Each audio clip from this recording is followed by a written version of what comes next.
if I ever leave this world alive. Well, thank you for the things you did in my life.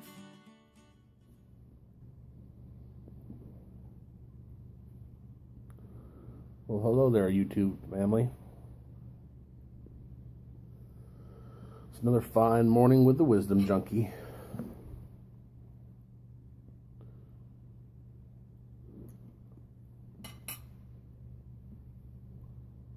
Goes.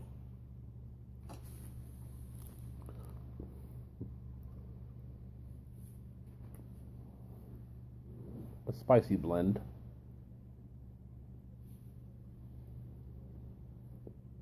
Clears the nostrils. You know, I was looking at some of my videos today, my uploads, and I noticed that I seem to be wearing the same red robe on almost like all of them. So you guys must be thinking, like, does that guy ever change his clothes? Well, I do. But here's the thing. I live in Arizona, and at this time of year, it is beautiful out in the morning. So it is totally robe weather. And I usually do my videos first thing in the morning when I wake up, because that's when my brain is like going, you know. But I also wear it when I smoke, because it kind of acts like a smoking jacket. I mean, you can't see it, but I've got all kinds of holes and stuff in here from tobacco. So many a shirt has been saved because of this robe. So please don't judge me. So yesterday I did a video about human motivation, the art of war, saw the correlation between the two. Tied that in with management and leadership.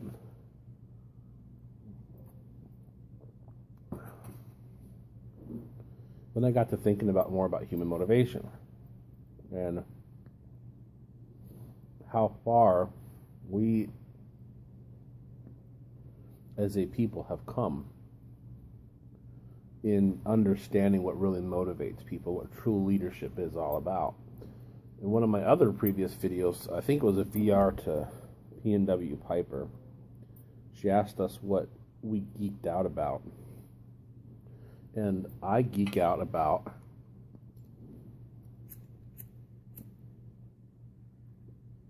'18th century naval history, specific to the Napoleonic period, specifically British naval history.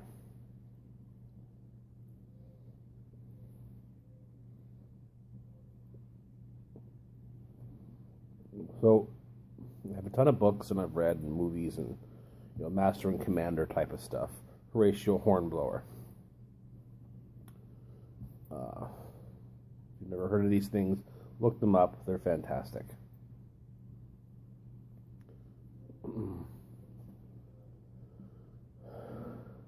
And you have to understand, back in those days, especially on naval ships, people were motivated a slightly different way than people are motivated today. And it is usually done by fear and absolute tyranny. And many of us today complain and whine about so-called absolute tyrannical people in our own organizations. And I think we've lost perspective of what true tyranny actually is, in the level to which people used to go to punish and motivate their people, especially on board ships, where discipline was absolutely necessary and was absolutely enforced.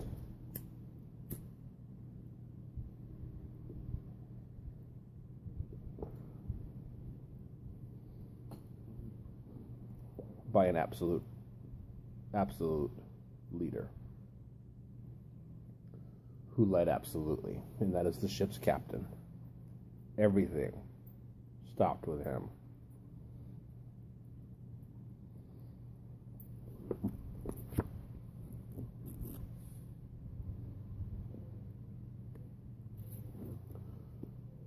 My British friends will know who Nelson is, I'm sure. Admiral Horatio Nelson, the hero of Trafalgar, leader of the Battle of the Nile, Copenhagen, and many others. Rose to prominence at the glorious Battle of the glorious 6th of June. A naval hero. Napoleon's primary enemy during the Napoleonic Wars at sea, between the years of roughly 1793 to 1805, when Nelson was killed at Trafalgar in October 1805. After a glorious victory over Napoleon's fleet combined with the Spanish. That's another story. But anyway, what's happening in these ships back then to keep people motivated?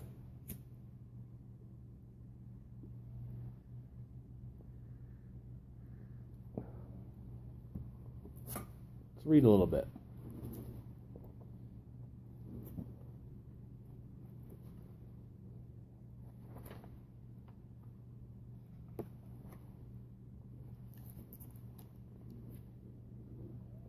First of all, punishment was always carried out in public. It was a spectacle. Anywhere from flogging to hangings, always in front of others. Today, that is very, very frowned upon. You can't even write somebody up, typically without... Sorry, my video stopped. You can't even write somebody up. You know, imagine being written up at work, but then your write-up being posted for everybody to see. And in your punishment, everybody is witness to it. I mean, HR would have a freaking heyday with that. That's how it was, man.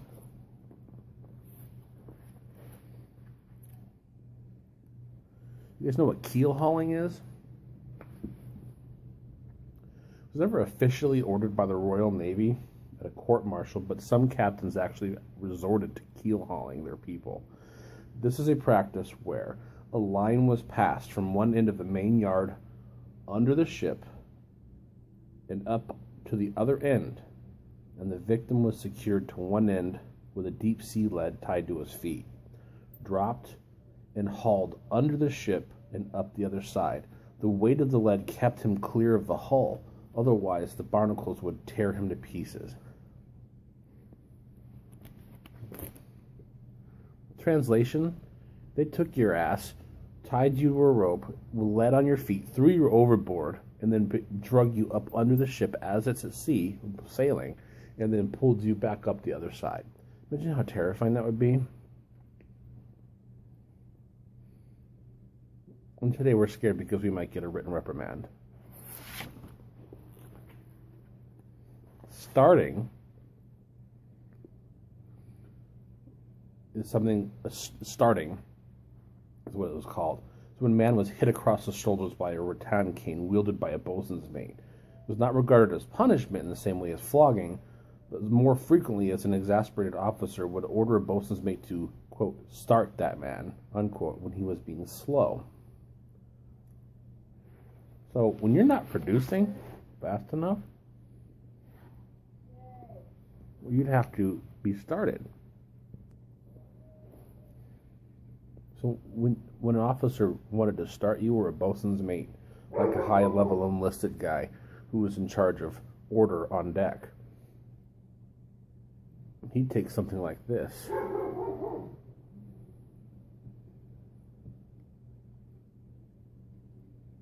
Called a boatswain's cosh or a starter. This is an actual about 200-year-old boatswain's cosh. Underneath all that line work is lead. This thing is very, very heavy on the front end. I purchased this online from a British naval antique store online. Told you I collect this stuff. And he'd bash you on the shoulders with it, or he'd poke you to move you faster. Can you imagine? Imagine just hanging out at the office and then like not working fast enough. So then, you know, your supervisor comes up, starts bashing you over the head with one of these things. Move your ass. Type faster. Ah.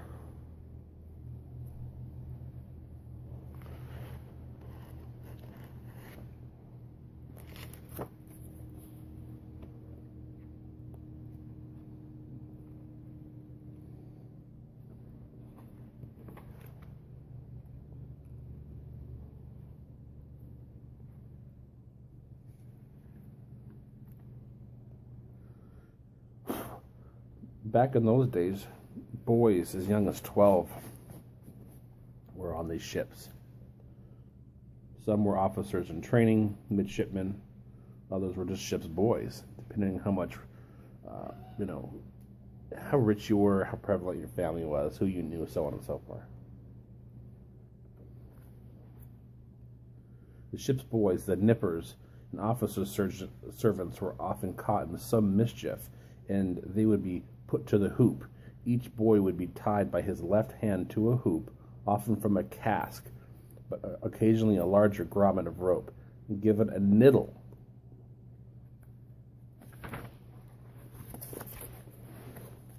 Or a piece of light cord, which he held in his right hand. When the word was given, the boys had to run around in a circle, flogging the one in front with a niddle. An endless progress which usually brought a laughter to watching seamen and tears to the boys. Liars on board a ship were only slightly less unpopular than thieves. A particularly bad one was usually hoisted up to the mainstay, way up in the air, by one of the forebraces with a broom and shovel lashed to his back, with the ship's company shouting, a liar," at him. When he was lowered to the deck again, he spent the next week or so cleaning the seats in the head of the bathroom. One of the worst crimes in a ship was theft. If the ship of the line with 800 men or so on board, the presence of a thief on board could make everyone's life a misery, poisoning the air with suspicion, particularly because most men could not lock up their valuable possessions. For minor offenses, a thief was made to run the gauntlet. For this, men were given rope yarns, which they plaited into needles, with a half hitch in the end. This is a fancy way of saying they have ropes with knots on the end of them. They stood in 2 rows, facing each other, and leaving a corridor between them. The thief then had to strip off his shirt and made to pass along the corridor, the master-at-arms walking slowly behind or backwards in front of him and holding a cutlass at his chest, and the ship's corporal following another cutlass. The men then thrashed him with the needles as he passed, as he slowly walked, not ran, the gauntlet. So, in other words, this is what happened. For thieving, for stealing something, imagine stealing an office pen. You're lined up between, there's 2 lines of men, each holding a rope with knots at the end of it. And you have to walk, not run, run through the gauntlet of these people, whipping you with ropes till you bleed in the head, chest, shoulders, back. And then if there's a guy in front of you who's walking with you, forcing you to walk slowly at the point of a sword, and then the guy in the back of you with a sword in your back. So you're literally walking and being beat for theft. If you ever watched the series Horatio Hornblower, this process is actually shown very, very well in one particular scene where a guy was guilty of thieving, breaking into the food stores and getting some meat.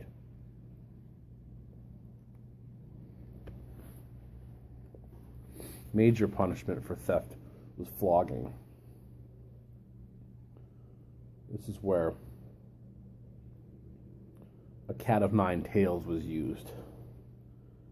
Cat of nine tails was knotted. 3 knots at 3-inch intervals were put into each tail. So basically you had a stick. Imagine this thing, okay? But in the end, you had little ropes, 9 of them, with knots at the end. And you'd be whipped.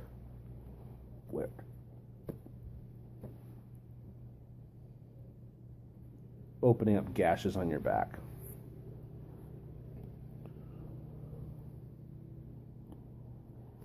Imagine how many of you guys drop F-bombs at work. Swearing as an offense depended on the captain. Some were foul-mouthed, others occasionally relieving their feelings by a broadside of oaths. Some captains, though, and particularly those with strong religious feelings, forbade any cursing and punished men severely.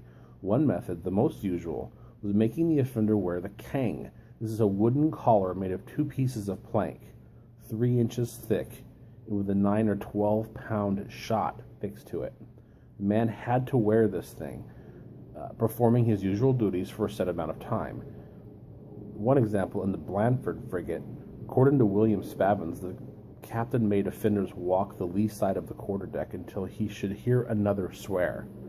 This meant that the men in the kang, in this device, would often stagger with design and then tread on the toes of some other after guard or maintop men who would perhaps say, "Damn your eyes, why don't you keep your feet to yourself?" Then the prisoner would cry out, "Sir, such a man swears," and only then would the collar be taken off and then fixed to another. So, in other words, you say the F-bomb, right? You're pissed off. You busted your knuckles on something. Your supervisor attaches this thing to your neck, and you're weighted down by his 12-pound ball of lead, and you have to do the rest of your work for the day in that thing until somebody else curses.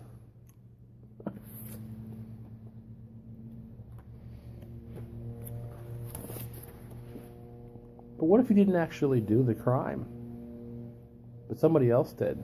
I mean, back then people were scared to say anything or do anything because anybody was subjected to this stuff if you were, not an officer. If men were to be punished, it was administered now, and with the whole ship's company watching. There was a ritual attached to flogging. As we just talked about, the ritual of flogging, where the seaman's reaction to a flogging provided a competent captain with another insight into the morale of his men. They never disapproved of a well-deserved flogging, and in cases where the captain had any doubt about the culprit, he usually knew if he had the right man by the time the flogging was over. Sucking of teeth, shuffling of feet, and the general restlessness telling him when he had made a mistake. So in other words, there was no due process here. If someone was accused of something, the captain could make the punishment happen that fast. And if people were nervous or scared around him during the flogging, he could tell by their reactions whether or not he had the right man and whether he was justified in doing so. And if not, didn't matter. The guy got flogged anyway, and that sucked. So, what's the point of all this?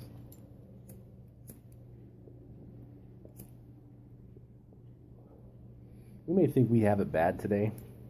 We've come a long ways, people. Did any of this actually motivate people? I don't think so. I think people did it out of fear, and did their duties out of fear and out of spite. But that's what made good leaders such as Nelson. Nelson wasn't doing a lot of these things. I mean, I'm sure he was to some degree, but he was known for being very inspirational to his men and knowing his men almost on a personal level and taking time with them. Whereas most of these captains just didn't do that. So, just an interesting side note today. A little show and tell. So, thanks for stopping by. The smoking lamp is out.